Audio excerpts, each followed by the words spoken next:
Το ήξερες ότι με μόνο λίγες τορτίγες και λίγα ακόμα υλικά μπορείς να φτιάξεις την πιο νόστιμη και εύκολη ζαμπονοκασορόπιτα εξπρές? Πάμε να σου δείξω πώς θα τη φτιάξεις. Θα χρειαστείς ένα πυρέξ 20x30, λίγες τορτίγες και πολύ εύκολα παίρνω μία τορτίγια και θα τη διπλώσω σαν ακορντεόν όπως σας δείχνω στο βίντεο. Και τοποθετούμε μία τορτίγια μες στο πυρέξ. Θέλω να μου πείτε κάτω στα σχόλια από ποιο μέρος μας βλέπετε. Αφού τελειώσαμε τη βάση, πάμε να ετοιμάσουμε τη γέμιση. Οπότε θα τρίψω το ζαμπόν. Έπειτα θα τρίψω μοτσαρέλα. Οπότε τώρα πολύ όμορφα θα ξεκινήσω να βάζω ζαμπόν με στις στίκες που δημιουργήσαμε. Έτσι, λίγο. Συνεχίζω με το τυρί.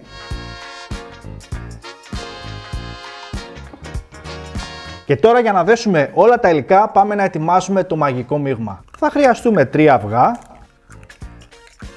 200 γραμμάρια γάλα ή μία κούπα των 200 ml, ένα κουταλάκι του γλυκού αλάτι, λίγο φρεσκοτριμμένο πιπέρι, θα ψιλοκόψω λίγο φρέσκο μαϊντανό, μέσαιο μαϊντανός και με ένα σύρμα χτυπάω πάρα πολύ καλά και ρίχνω το μείγμα πάνω από τις τορτίγες.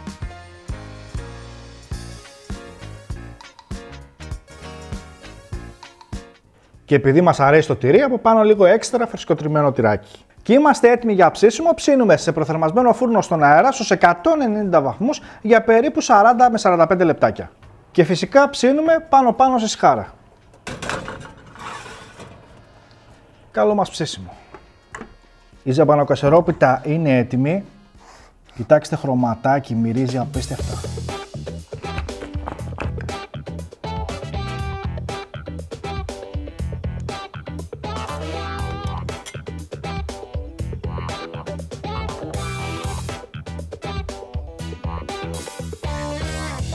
Για πάμε να δοκιμάσουμε, να την κόψουμε. Κοιτάξτε εδώ.